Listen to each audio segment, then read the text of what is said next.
नमस्कार साथियों, स्वागत है आप सभी एस्पिरेंट का इस आइकॉनिक एस्पिरेंट पे। साथी कैसे हैं आप लोग? आशा करता हूं कि सभी लोग अच्छे होंगे और अपने तैयारी को बहुत अच्छे ढंग से कर होंगे। साथियों, एक नए इन्फॉर्मेशन के साथ, एक नए रिक्वायरमेंट के साथ हम फिर से आपके सामने आ चुके हैं। और यह रिक्वायरमेंट इस बार आपका आगरा यूनिवर्सिटी से आया है, जो कि डॉक्टर भीमराव अंबेडकर यूनिवर्सिटी भी हम इन्हें कह सकते हैं। साथियों, याद रखना है, आप लोग थंबनेल टाइटल भी देखे होंगे कि इस वर्ष का लगभग जो है अभी ये सबसे बड़ा एडवर्टाइजमेंट आया है, ठीक है, असिस्टेंट प्रोफेसर के लिए। क्योंकि हम बातें करने वाले हैं इसमें लगभग कि 52 विषयों में जो है इसमें रिक्वायरमेंट मांगी गई है। और मुझे उम्मीद है कि आप जितने भी एस्पिरेंट हैं, जो भी आपका विषय है, उन सभी विषय जो है इस 52 विषय में आ जाएंगे लगभग मुझे उम्मीद है।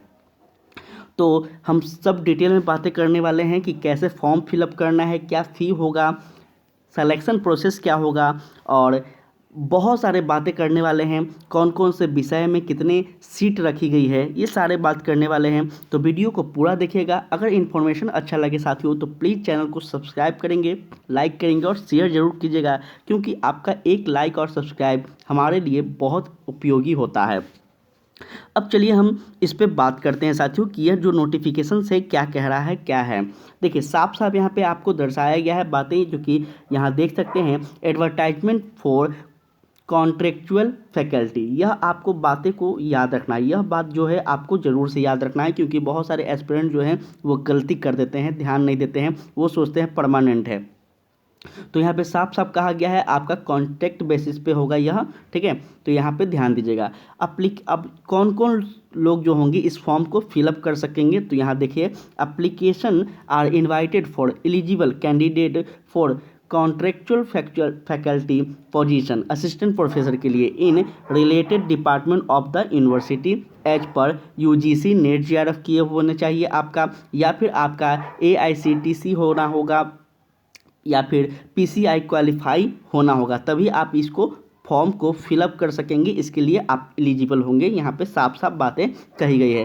तो appointment will be purely of contract basis under self finance scheme, ठीक है। तो यह जो अपॉइंटमेंट निकाला गया है सेल्फ फाइनेंस के स्कीम के तहत निकाला गया है। और अधिक जानकारी के लिए साथियों आप इस वेबसाइट पे विजिट करके और भी बहुत सारी डिटेल जो है जानकारी ले सकते हैं, ठीक है। चलिए, अब हम यहाँ पे बात करेंगे, बहुत इंपॉर्टेंट है, जो कि मेन आपका इस वीडियो में जो देखने आए हैं वो यही है। तो देखिएगा यहाँ पे साथियों, आपका जो है वैकेंसी यहाँ पे साफ साफ बातें करने वाले हैं। पूरा इस ग्राफ में पोस्ट कोड दिया गया है, डिपार्टमेंट है, फैकल्टीज़ हैं, सब्जेक्ट हैं, और यहाँ पे वैकेंसी है कैटेगरीज वाइज, ठीक है। तो हम सारा डिटेल में बातें करेंगे। यहाँ पे देख सकते हैं आप लोग, जिस कैटेगरी में आते हैं, जिस सब्जेक्ट से आते हैं, अपने अकॉर्डिंग आप लोग देखते चलेंगे।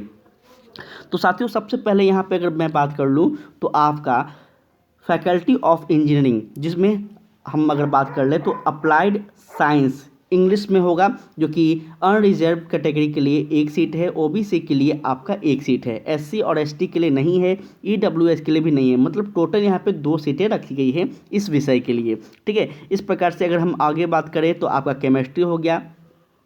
केमिस्ट्री में आपका ओबीसी के लिए मात्र एक सीट है, ठीक है। इसमें अगर मैं बात कर लूँ और भी अर्थशास्त्र हो गया, तो अर्थशास्त्र के लिए साथियों यहाँ पे आपका ओबीसी के लिए एक सीटें रखी गई है। और आपका क्या है, तो एक सीटें और किसके लिए रखी गई है, बस एक ही सीट है, ठीक है। इस प्रकार से आपका जो भी विषय है, बहुत सारे विषय है, लगभग मैं अभी आपको बताया ना, अभी क्या है, तो 52 विषय लगभग है। अब 52 विषय यहाँ पर डिस्कस करना उतना संभव नहीं है, तो आप लोग टेलीग्राम पर इसका पीडीएफ को ले लीजिएगा, वहाँ से अपने विषय को कैटेगरीज वाइज देख लेंगे। यहाँ पे देख सकते हैं जोलॉजी है, मैथमेटिक्स है, मतलब विषय जो है सब है। टोटल 52 विषय रखा गया है, जो कि इसमें सभी आ जाएंगे। हाँ, ये हो सकता है कि सीट थोड़ा कम या फिर ज़्यादा हो सकते हैं अलग अलग विषयों के अकॉर्डिंग, ठीक है। तो यहाँ पे आप लोग सभी को देख सकते हैं अपने अपने विषय के हिसाब से। देखिए, यहाँ पे फ्रेंच भाषा दिया गया है आपका। उसके बाद बहुत सारे हैं, जैसे हम अगर बात कर ले, फिजिक्स है गया आपका, केमिस्ट्री फिर से है, पॉलिटिकल साइंस बहुत इंपॉर्टेंट है, क्योंकि पॉलिटिकल साइंस के स्टूडेंट्स काफ़ी होते हैं। तो यहाँ पे पॉलिटिकल साइंस को आप लोग देख लेंगे, जो कि बीए के अंतर्गत आएगा। यह आपका फैकल्टीज़ आपको पता ही होना चाहिए। इस प्रकार से साथियों आपका बहुत सारा विषय है। और देख सकते हैं आप लोग कि यहाँ पे कुल विषयों की अगर मैं बात कर लूँ, कुल तो 52 विषय, जो कि हम बोले आपको पहला ही, मेरा थंबनेल टाइटल भी था। तो यहाँ पे देखिए 52 विषयों में जो है यह रिक्वायरमेंट मांगी गई है। बहुत इंपॉर्टेंट है, इसको ध्यान से समझिएगा आप लोग। और 100% आप सभी से प्रयास यही होगा कि आप लोग इसको ज़रूर फॉर्म को फिलअप करें, ठीक है। ये बहुत इंपॉर्टेंट है। देखिए सीट हो या ना हो, कम हो ज़्यादा हो, उससे मैटर नहीं करता। आप अगर अपने विषय में बेहतर हैं तो आप उस चीज़ के लिए एलिजिबल हैं, ठीक है। उस चीज़ को आप खुद से ले सकते हैं, ना कि कोई सामने वाला आपको परोस कर देगा। तो सीटें पे, यहाँ पे सीट पे आप लोग को ध्यान बिल्कुल नहीं देंगे, ठीक है। किस विषय में कितने सीट है उससे मैटर नहीं करता।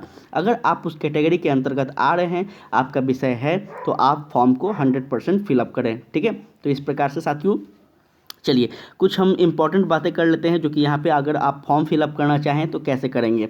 साथियों, फॉर्म फिलअप करने के लिए आपको इस वेबसाइट पे जाना होगा। कौन सा वेबसाइट है? www.dvrao.ac.in। यह जो है आपका इस यूनिवर्सिटी का ऑफिशियल वेबसाइट है, यहीं पे आपको फॉर्म फिलअप करना है।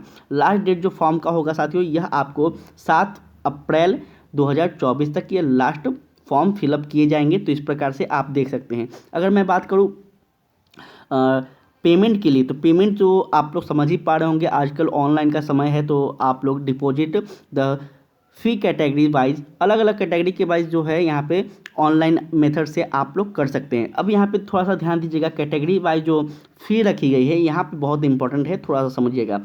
अनरिजर्व और अदर बैकवर्ड क्लास के विद्यार्थियों की अगर मैं बात कर लूँ तो यहाँ पे 1500 रुपये फ़ी रखा गया है, ठीक है। इकोनॉमिकल जो कंडीशन में जो आर्थिक रूप से जो कमज़ोर हैं उनके लिए क्या आपका 1000, और SC ST वर्ग के लिए जो है 500 रुपये यहाँ पे फ़ी रखी गई है इस फॉर्म के लिए, ठीक है। तो इसको आप लोग ध्यान दीजिएगा। अब यहाँ पे नोट में एक इम्पॉर्टेंट बात है जो कि आपको ध्यान देना चाहिए।